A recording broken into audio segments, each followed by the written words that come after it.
Hi, welcome back on Do It Yourself channel. Today I'm gonna show you how to enter the download mode in your Samsung A14. To enter the download mode, you need to have your USB cable, which gonna be connected to your computer. After that, when the phone is when the cable is connected to your computer, turn off your phone like this.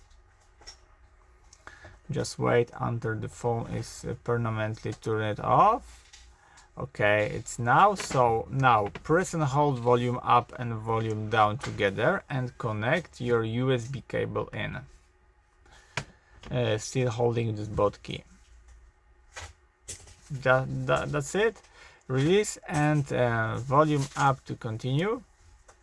And voila, you are in download mode. And you can write any files with firmware on it by Odin if you wish. Now if you want to quit the download mode, you need to press and hold volume down and power button together. Keep pressing about the 7 seconds and phone gonna be restart. And that's it. I hope the video is helpful for you. If yes, you can leave like, leave comment and leave subscribe, and see you by next video. Hey!